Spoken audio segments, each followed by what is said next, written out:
नमस्कार. आपण पाहताय आणि ऐकताय आपल्या अण्णा हे यूट्यूब चॅनल. मी गणेश तुकाराम शिंदे आपणा सर्वांचं आपल्या अण्णा या यूट्यूब चॅनलवर स्वागत करत आहे.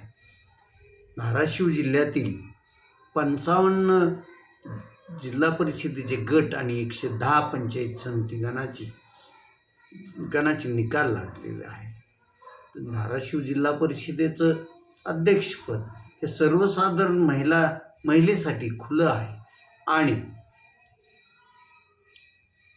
महायुतीची सत्ता तशी बेरजेत तरी आलेली आहे. कारण भाजपचे 19, शिवसेना एकनाथ शिंदे पक्षाचे 15 आणि राष्ट्रवादी अजित पवार पक्षांचे 6 असं मिळून त्यांचं संख्याबळ 40 आहे. त्यामुळं साहजिकच महायुतीची सत्ता जिल्हा परिषदेवर येणार असं चित्र तर स्पष्ट दिसत आहे. पण ते खरंच घडेल का हाही प्रश्न आहे. तसं पाहिलं तर शिवसेना एकनाथ शिंदे पक्षाकडे सर्वसाधारण खुल्या प्रवर्गातील जवळपास 4 महिला अध्यक्षपदासाठी उमेदवार आहे. त्या म्हणजे माजी खासदार प्राध्यापक रवींद्र गायकवाड यांच्या पत्नी गायकवाड, त्यानंतर लोहारा तालुक्यातील कानेगाव जिल्हा परिषद गटातून निवडून आलेल्या पाटील, त्यानंतर परंड्यातून निवडून आलेल्या ढोके आणि श्रीमती अंधारे या 4 अगदी खमक्या अध्यक्षपदासाठीच्या उमेदवार शिवसेना एकनाथ शिंदे पक्षाकडे आहे. त्यामुळं जर का भाजपचे जिल्ह्यातील सर्वेसर्वा तुळजापूरचे भाजप आमदार राणा जगजितसिंह पाटील आणि परंडाभूम वाशीचे विद्यमान आमदार माजी मंत्री तानाजी सावंत यांच्या दोघात जे सख्य आहे, एकमेकांबद्दल आत्मीयता आहे, त्यानुसार जर पाहिलं आणि तानाजी सावंत यांच्या स्वभावाचं ते आपल्याच पक्षाला म्हणजे धनुष्यबाणाचाच जिल्हा परिषदेचा अध्यक्ष करा असं जर म्हटले तर त्यांच्याकडे 4 उमेदवार आहेत. आणि तानाजी सावंत यांचं म्हणणं मुंबईतील पक्षसृष्टीने मान्य केलं तर मग ह्या 4पैकी कोणाला तरी अध्यक्षपद करावं लागेल. समजा हे असं जर घडत नसेल तर तानाजी सावंत एक दुसरी खेळी त्यांच्या चाणक्यनीतीनुसार दुसरी खेळी खेळू शकतील.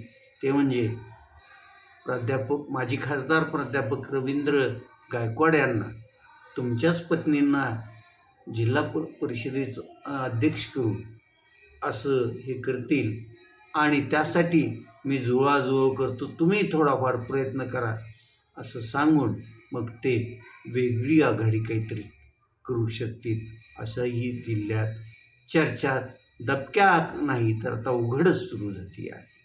असो, या जिल्हा परिषद निवडणुकीत अनेक दिग्गजांना किंवा त्यांच्या कुटुंबातील व्यक्तींना पराभवाचा सामना करावा लागला आहे. त्यात सर्वात जास्त मनाला लागलेला पराभव असेल तो ॲडव्होकेट दीपक आलूर यांना. त्यांना त्यांचे भावसभाऊ शिवसेना उद्धव बाळासाहेब ठाकरे पक्षाचे उमेदवार डॉक्टर जितेंद्र कानडे यांनी जवळपास 400च्या आसपास मतांनी त्यांचा पराभव केला आहे. तिथंच तुळजापूर तालुक्यात मंगरूळ गटात काँग्रेसकडून जिल्हा परिषदेवर 2-3 वेळेस निवडून आलेले जिल्हा परिषदेचे बांधकाम सभापती राहिलेले मुकुंद डोंगरे यांनी ऐन निवडणुकीच्या तोंडावर भाजपत प्रवेश केला आणि त्यांच्या पत्नी या मंगरूळ गटातून भाजपच्या उमेदवार होत्या. या गटात मुकुंद डोंगरे यांचे सर्व पुढची स्वप्न ही समाजवादी पार्टीचे नेते देवानंद रोजकरी यांच्या कन्या यांनी उद्ध्वस्त केली. जवळपास हजाराहून अधिक मतांनी मुकुंद डोंगरे यांच्या पत्नीचा पराभव देवानंद रोजकरी यांच्या मुलीनं केला. तिसरी जळकोट मतदारसंघातून असाच अनुभव आला आहे. याही मतदारसंघात ऐनवेळी काँग्रेस त्याग करून भाजपत प्रवेश केलेल्या प्रकाश चव्हाण यांच्या पत्नींना भाजपनं जळकोट गटातून उमेदवारी दिली होती आणि येथे काँग्रेस उमेदवारानं प्रकाश यांच्या पत्नीचा दारुण पराभव केला आहे. तिकडं उमरग्यात पण बसवराज पाटील यांचे खंदे समर्थक असलेले जिल्हा परिषदेमध्ये पक्षाचे प्रवक्ते म्हणून काम पाहिलेले प्रकाश आष्टे यांनी तुरोरी मतदारसंघातून आपल्या कन्येला भाजपकडून उमेदवारी घेतली आणि तिथं निवडणूक लढली. तिथं जाधव यांनी या अपक्ष उमेदवारांनी प्रकाश आष्टे यांच्या कन्येला तुला पराभूत केलेला आहे. इकडं कळंब तालुक्यात 2 वेळेस जिल्हा परिषद सदस्य राहिलेल्या शिवसेना उद्धव बाळासाहेब ठाकरे पक्षातलं एक प्रभावी नेतृत्व असलेल्या बालाजी जाधवर यांना मंगरूळ गटातून पराभव स्वीकारावा लागला आहे. या गटातून जवळपास 800च्या आसपास मतांनी बालाजी जाधवर यांचा पराभव झालेला आहे. तर जिल्हा परिषदेत उपाध्यक्ष पद भूषविलेले परत 2017च्या निवडणुकीत मोहा गटातून निवडणूक लढवून पराभूत झालेले आणि यावेळेस कळंब तालुक्यातीलच नायगाव गटातून अपक्ष म्हणून निवडणूक लढवत असलेल्या संजय पाटील दुधगावकर यांनाही नायगाव गटातून दारुण असा पराभव स्वीकारावा लागलेला आहे. कळंब तालुक्यातून माजी जिप सदस्या कांचनमाला उत्कर्ष संघवे या निसटत्या मताधिक्यानं परत जिल्हा परिषदेवर विजयी झालेला आहे. तर असं या निवडणुकीत घडून आलेलं आहे. आता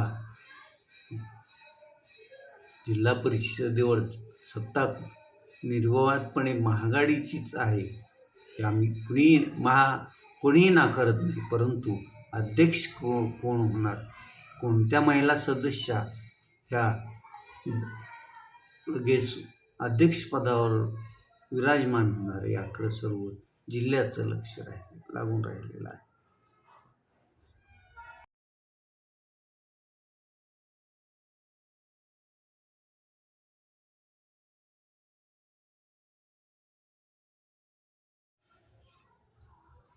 अठ्ठावीस जानेवारी रोजी दुर्दैवी विमान अपघातात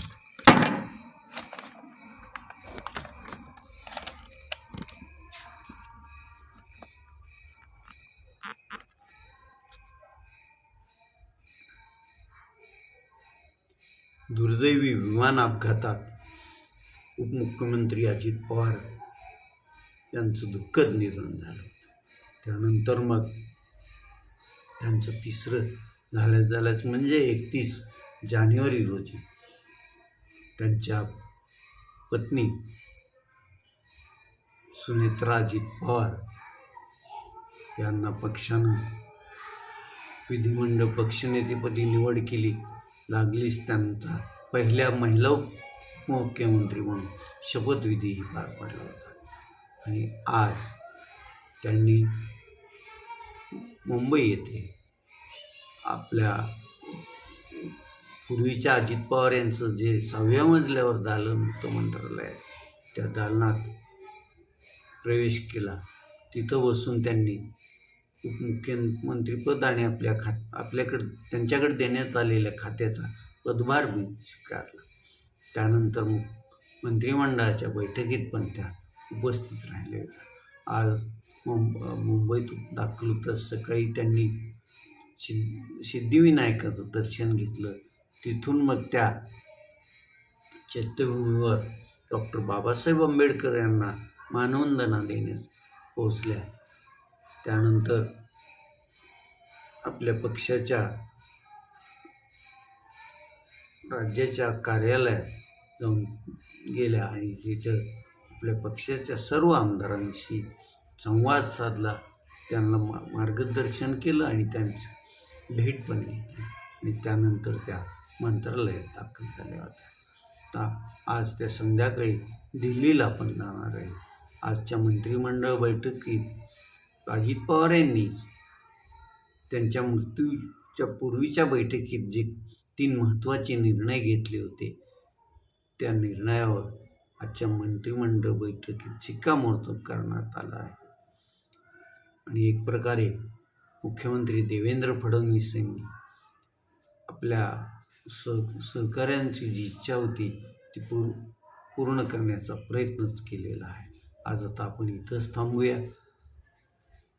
तुम्ही आपल्या अण्णा यूट्यूब चॅनल सबस्क्राईब करा, लाईक करा आणि कमेंट्स पण नोंदवा.